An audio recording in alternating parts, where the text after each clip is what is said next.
So, well, Mark, what's kind of the feeling when you see, in a big week and you see number 8 out there practicing with the team? It's great. That's our guy and that's our leader, and felt great out there today. Just going through the offense, making plays, making the right reads, and for us, it was a great work day, and it was awesome to have him out there. Mark, what is kind of the vibe of the team this week after you kind of got new life, after the Browns winning and obviously taking their business in Green Bay? I just think for us, it's just continue to build off of what we've done, becoming the team that we need to be. Treating this like a playoff game. That's what it is. We've kind of been in that mindset, and for us, I just think being able to peak at the right time, focusing on this game, our jobs, bringing the energy, all the good things is going to be important for this.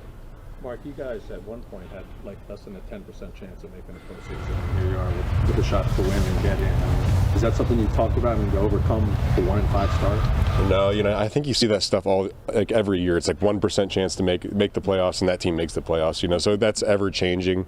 But I am proud of the way the guys have continued to keep the focus, keep the main things, keep on trusting each other, moving forward, and trying to become the best team that we can and avoid all the outside noise. And I'm just super excited for this week to see what this team can do and what we can be. Mark, how did you approach watching the Steelers-Browns game that would decide your fate? I mean, do you lock in on that game? Do you try to avoid it?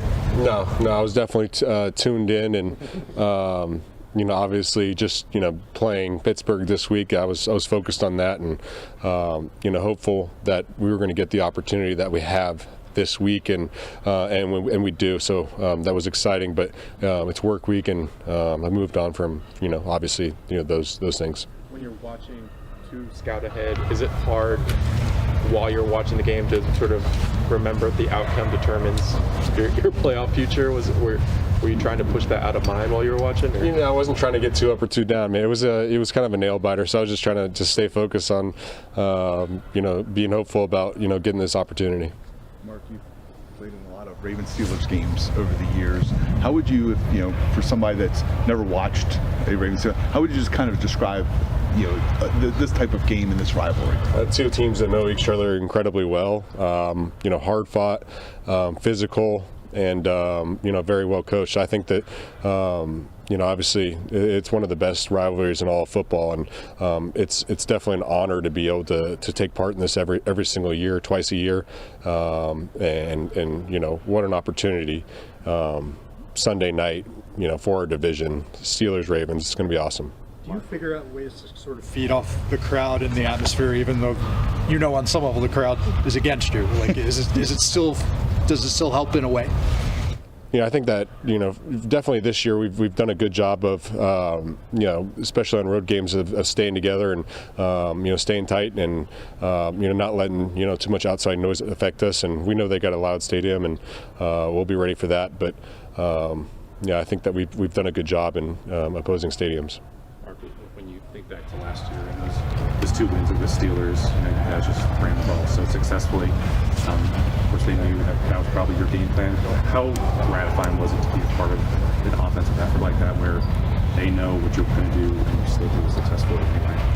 Yeah, that's a credit. Obviously those are years past, and every year is different, and it's a credit to the guys that are on the field, the O-linemen, running backs, all that good stuff. But the main thing for me, Jonas, is focusing on this year. Being able to do what we need to do, and we got a tough battle. These guys are very well coached, very good players, and we got our hands full. So I'm excited about the challenge. Mark, the way you all ran the ball in Green Bay and the past number of weeks, do you feel like specifically in Green Bay that you found kind of an identity that can be duplicated? I do. I think that we did a lot of great things, and when the guys up front are playing the way they did, it was really incredible watching that film and seeing what they were doing. And obviously Derek getting downhill, and everybody just fighting their butts off. Really the energy all around on offense was top notch, and I just think for us building on that, continue to be efficient and focusing on our jobs will carry us through. Mark, you know as well as anyone what the atmosphere and the narratives can be around Lamar when he's playing well or when he's not, when he's hurt and not playing up to his standard. these last few weeks, I mean, I get the sense that, you know, you're not a guy who tries to pay too much attention, but some people on this team haven't gone through some of the things that you've gone through and seen some of the things you've seen when it comes to Lamar, how he's kind of overcome. What advice do you give some of your teammates about sort of handling the noise around Lamar and what when you're going into a big game like this one?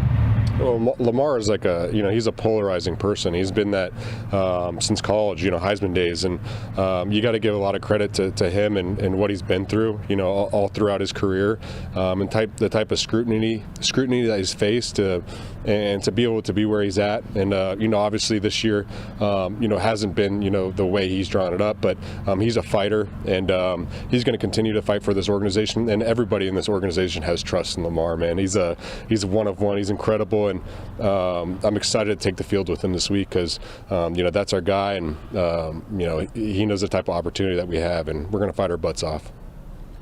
All right, thank you, Marty. Thanks, guys. Marty.